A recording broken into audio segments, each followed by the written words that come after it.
everybody, it's Norm from Test.com here at DesignerCon 2017.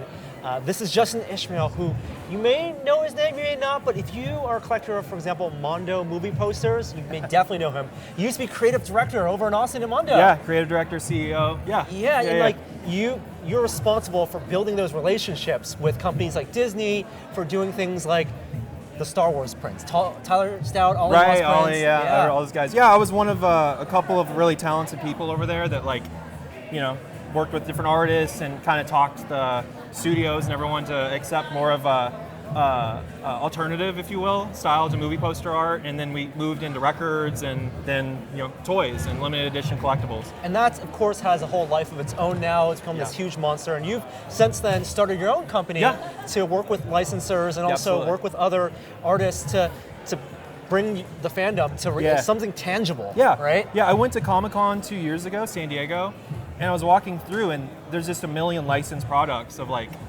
movies that we love from the 80s or 90s and stuff. And so what I tried to do at Mondo, and which carried over to my own company, Ish, was licensed officially approved products, but for things that might have went overlooked. For instance, we did Iron Giant at Mondo, and that was before that no one was doing product. And I went out and kind of looked at, like you said, independent artists, and I found Craig Gleason and The Ghoul, and we're working with Famous Monsters of Filmland, and this has been in the works for a long time.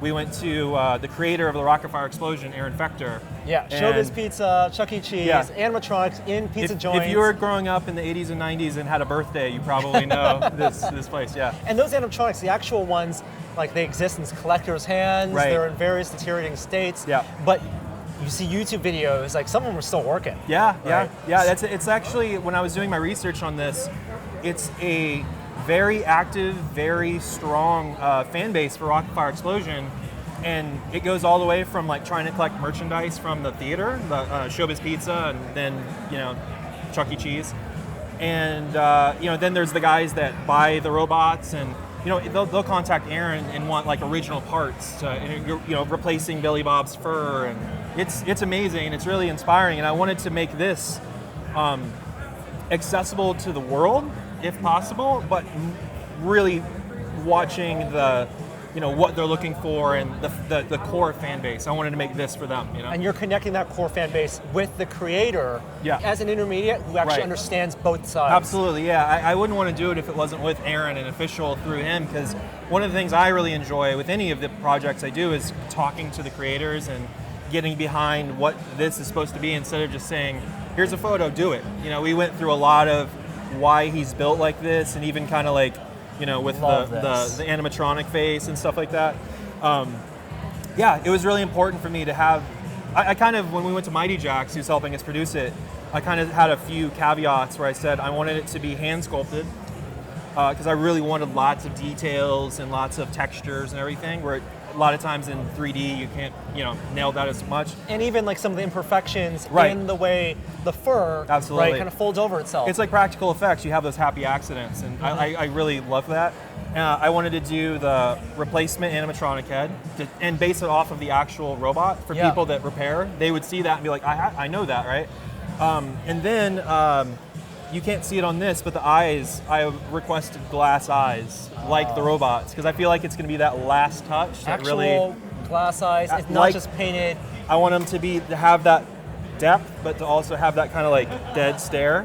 Where if you bounce light into it, it's almost it goes all the way back and then bounces forward. He'll have his just like the one in the collector's hands now, and in the Showbiz Pizza in the 80s and 90s, or I guess it was 80s.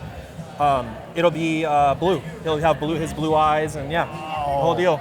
Wow. And this is actually really big scale. Yeah, right. So when I saw pictures of this, and this is a prototype, unpainted, of course. Yeah. I thought it was going to be a 6-inch figure, but this is sizable. Yeah, it has good heft to it. And it was a hard decision to make, but I really wanted to go. If we never did another one, I wanted to make this the figure that I wanted. And a lot of the toys that were coming out from the Showbiz Pizza and Chuck E. Cheese and all those, they're the prizes. And you'd have a ceramic bank possibly, or PVC figures, or balloons. But I wanted to do this, and then if this went well, move on to other things and other characters, and I mean, and that's obviously what's the next step, right? Like, if this is successful, and I really hope it is, what do you and Aaron want to do?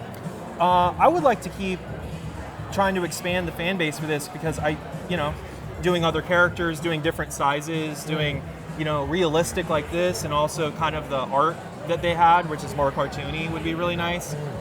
Also doing a record because the beautiful. I respect Aaron Fechter so much. Like, you think about guys like Steve Jobs and people that could do a lot of things. It wasn't just building and creating marketing and all these things.